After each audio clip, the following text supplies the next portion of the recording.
I still remember that day as if my skin never forgot it. The church was full. Flowers everywhere. White candles. Soft music. My grandson was about to be baptized, and everyone said it was supposed to be one of the happiest days of a family. I stood near the last bench, holding my purse with both hands, trying not to draw attention to myself. I was there because I loved that child with my whole heart.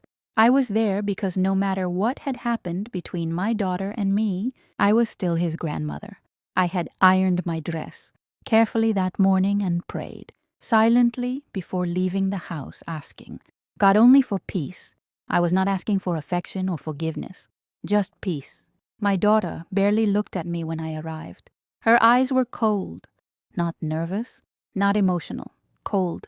I felt it immediately. Something inside her had hardened long before that day. I tried to smile.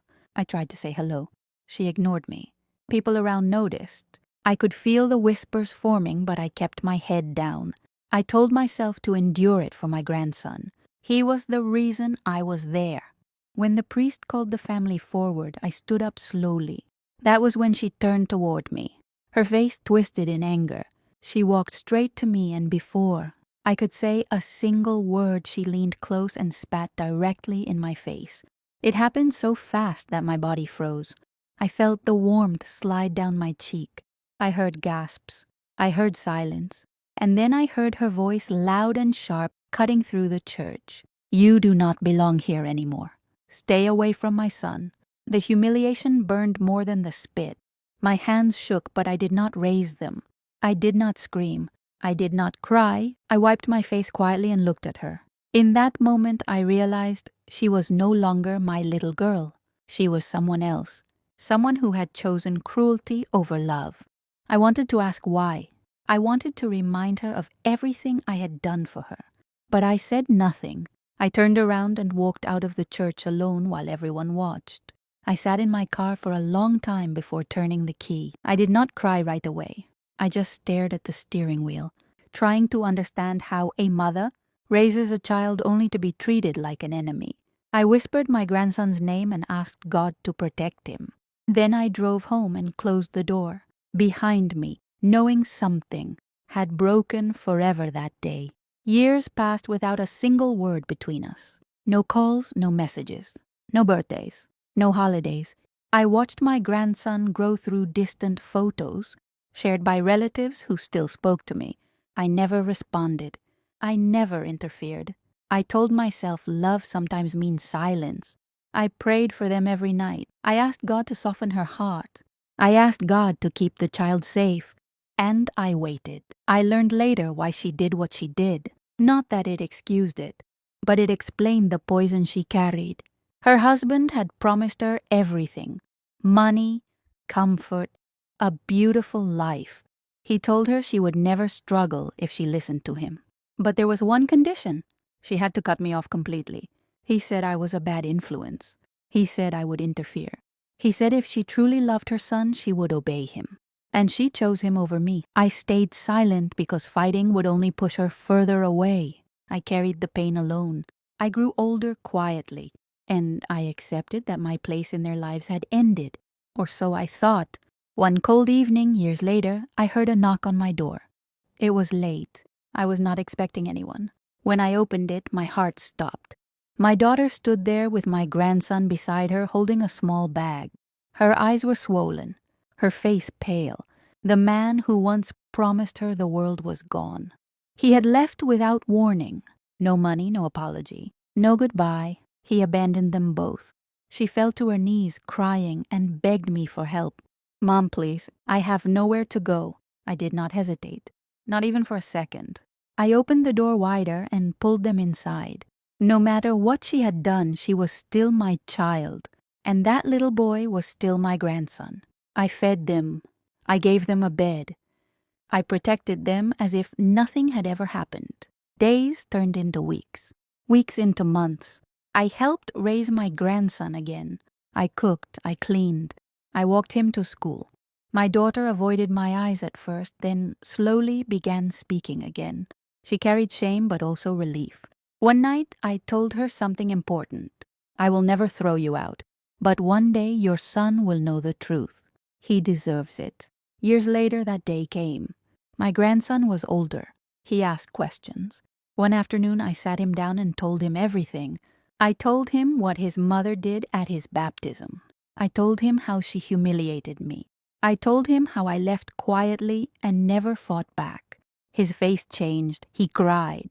He confronted his mother in anger. "How could you do that to Grandma? She loves us." She broke down and finally told him the truth.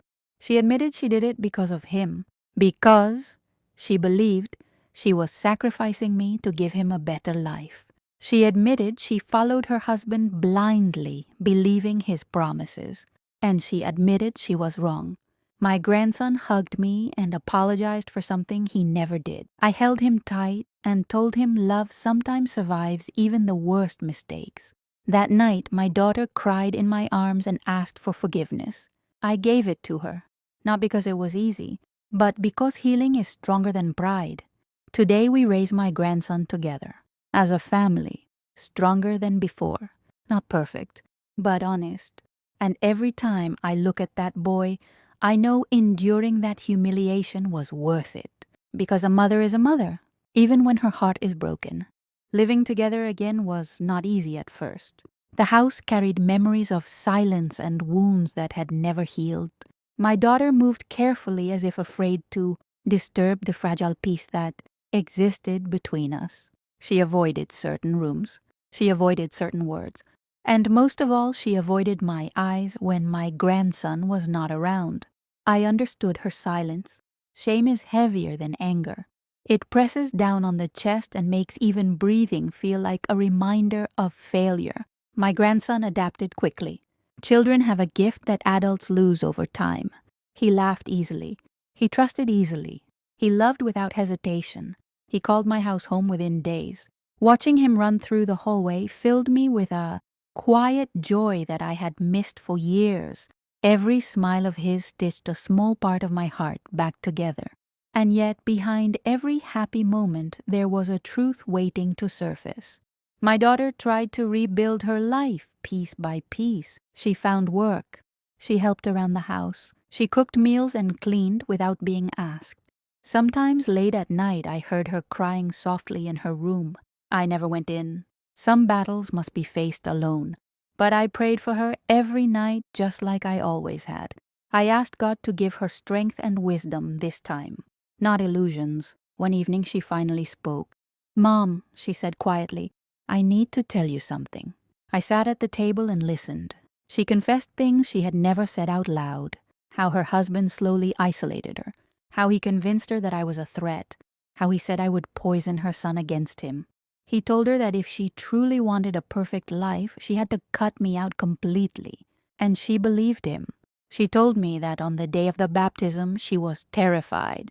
He stood behind her, watching, waiting. She felt trapped between fear and obedience, and she chose the wrong path. The moment she spit on me, she knew she had crossed a line she might never be able to return from.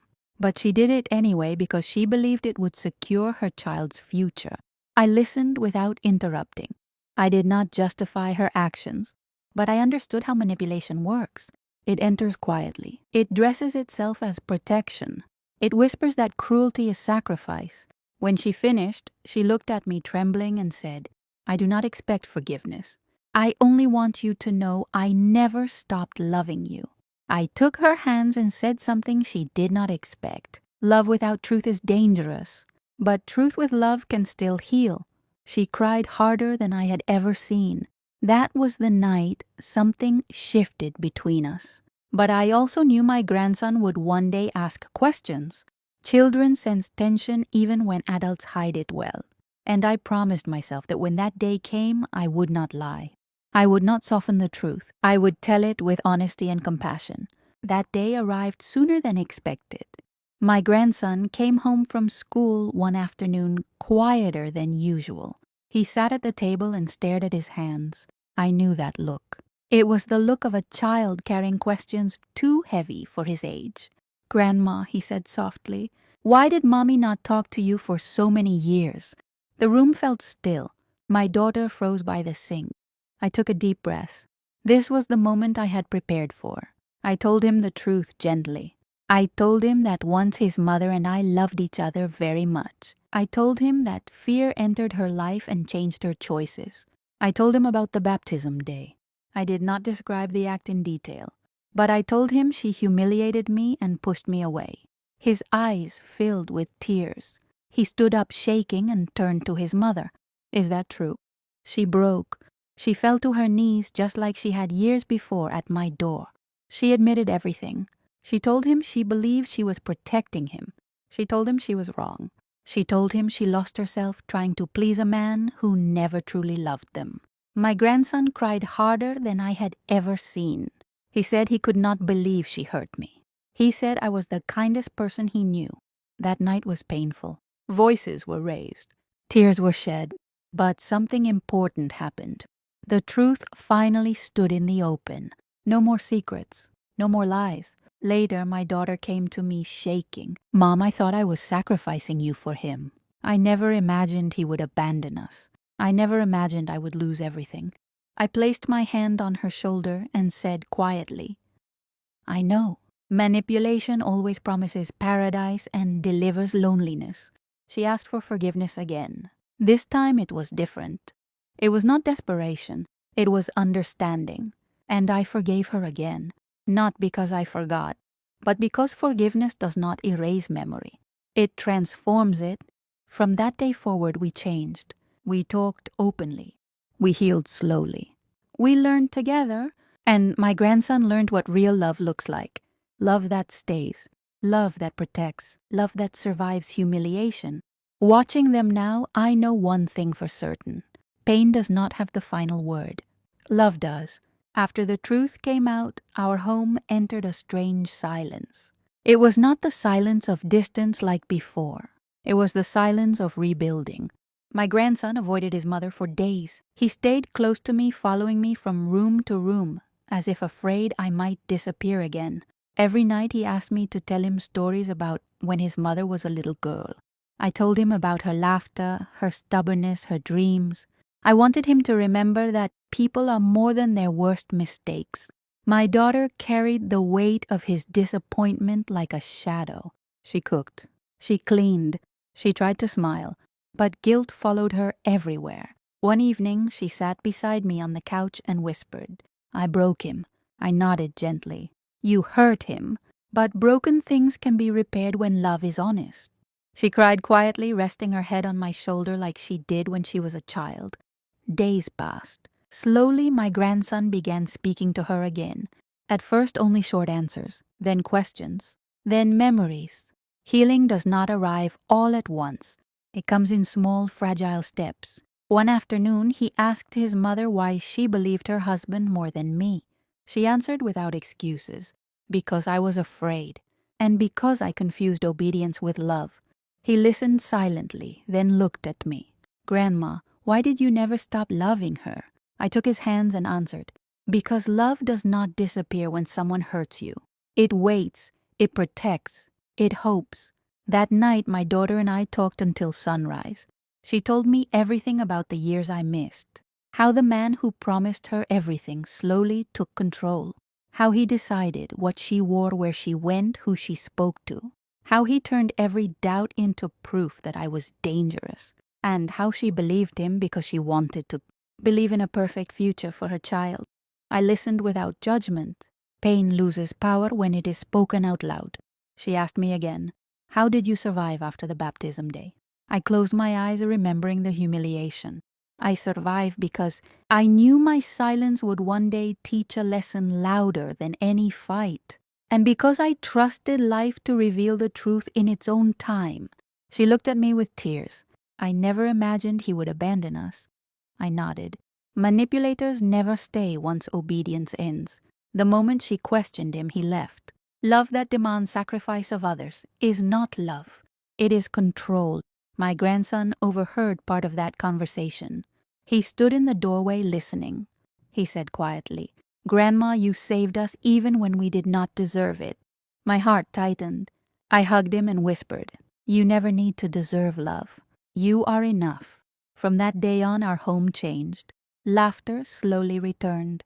Meals were shared, stories were told, and something new was born between us. Trust. Years have passed since that night. My grandson is now taller, stronger, wiser. He still remembers the story of his baptism not with anger but with understanding. He learned early that adults can fail and still choose to change. My daughter became a different woman. Not perfect, but awake. She no longer seeks approval through obedience. She builds her life with honesty and courage. And she thanks me often for opening the door when she returned broken. One afternoon, my grandson asked me if I regretted forgiving his mother. I smiled softly. Regret comes from bitterness. Forgiveness comes from strength. I chose strength. He nodded thoughtfully and said, I want to be like you when I grow up. I held him close, knowing that every tear, every humiliation, every silent prayer was worth it. Sometimes my daughter and I sit together remembering the past. She still cries when she thinks about that day in the church. I tell her something important every time. That moment does not define you anymore. What defines you is what you did after. She smiles through tears and thanks me again. We are not a perfect family, but we are real. We talk, we heal, we forgive, and we love without fear. I tell this story not to accuse, but to remind others that motherhood does not end when children betray us. Love does not die when dignity is tested, and forgiveness does not mean forgetting. It means choosing to build something better from the ruins. If my grandson ever asks me why I endured so much, I will tell him the truth. Because love that survives humiliation becomes a foundation strong enough to raise generations. And that is why, even after being spit on, even after being erased, even after years of silence, I opened my door. Because a mother is a mother, and love, when it is real, always finds a way home.